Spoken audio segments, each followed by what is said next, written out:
Hi, everyone. I miss you so much. I am coming to you from Millie's bedroom. It's the only place in the house that's kind of quiet right now. And I wanted to read Refugee to you. One of the things I'm saddest about is that I don't get a chance to read to you every day. So if you want to follow along with the book, just listen to me read like we do in class. I thought it would be great to introduce you to this awesome story. The first mini chapter is going to introduce us to the character Joseph. He is living in Berlin, Germany in 1938, really at the beginning of World War II. Here we go. Crack, bang. Joseph Lando shot straight up in bed, his heart racing. That sound, it was like someone had kicked the front door in, or had he dreamed it? Joseph listened, straining his ears in the dark. He wasn't used to the sounds of this new flat, the smaller one he and his family had been forced to move into. They couldn't afford their old place, not since the Nazis told Joseph's father he wasn't allowed to practice law anymore because he was Jewish. Across the room, Joseph's little sister Ruth was still asleep. Joseph tried to relax. Maybe he'd just been having a bad nightmare. Something in the darkness outside his room moved with a grunt and a scuffle. Someone was in the house. Joseph scrambled backward on his bed, his eyes wide. There was a shattering sound in the next room. Krish! Ruth woke up and screamed in sheer blind terror. She was only 6 years old. Mama! Joseph cried. Papa! Towering shadows burst into the room. The air seemed to crackle around them like static from radio. Joseph tried to hide in the corner of his bed, but shadowy hands snatched at him, grabbed for him. He screamed even louder than his little sister, drowning her out. He kicked and flailed in a panic, but one of the shadows caught his ankle and dragged him face first across his bed. Joseph clawed at his sheets, but the hands were too strong. Joseph was so scared, he wet himself, the warm liquid spreading through his nightclothes. No! Joseph screamed. No! The shadows threw him to the floor. Another shadow picked up Ruth by the hair and slapped her. She was only 6. Be quiet, the shadow yelled, and it tossed Ruth down on the floor beside Joseph. The shock shut Ruth up, but only for a moment. Then she wailed even harder and louder. Hush, Ruthie, hush, Joseph begged her. He took her in his arms and wrapped her in a protective hug. Hush now. They cowered together on the floor as the shadows picked up Ruth's bed and threw it against the wall. Crash! The bed broke into pieces. The shadows tore down pictures, pulled drawers from their bureaus, and flung clothing everywhere. They broke lamps and light bulbs. Joseph and Ruth clung to each other, terrified and wet-faced with tears. The shadows grabbed them again and dragged them into the living room. They threw Joseph and Ruth on the floor once more and flicked on the overhead light. As Joseph's eyes adjusted, he saw the 7 strangers who had invaded his home. Some of them wore regular clothes, white shirts with the sleeves rolled up, gray slacks, brown wool caps, leather work boots.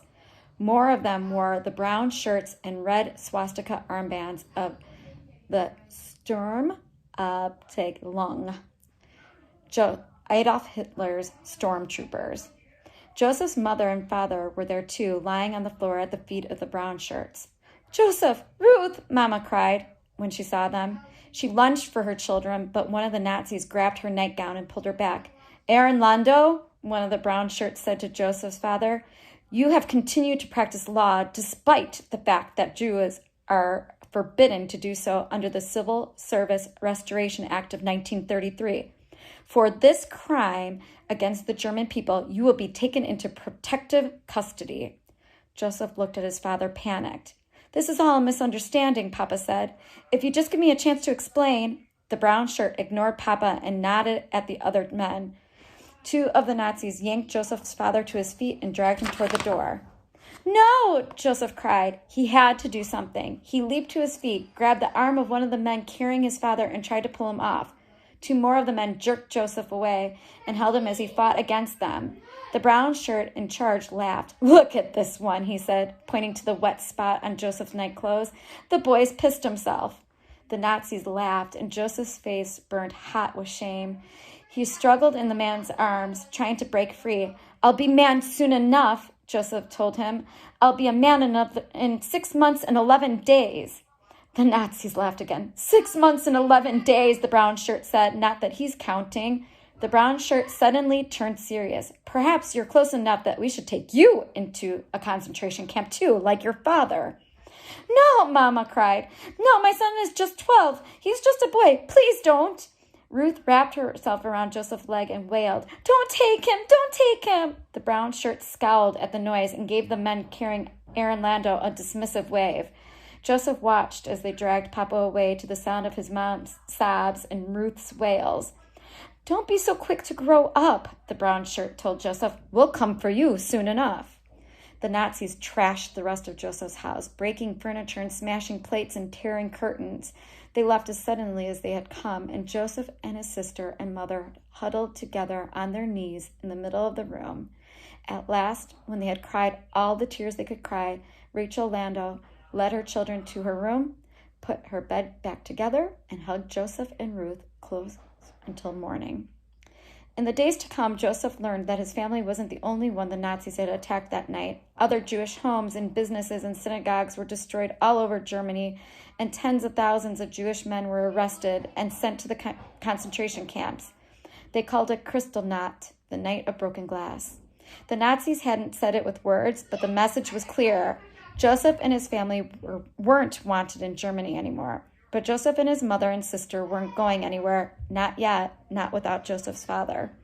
Mama spent weeks going from one government office to another trying to find out where her husband was and how to get him back.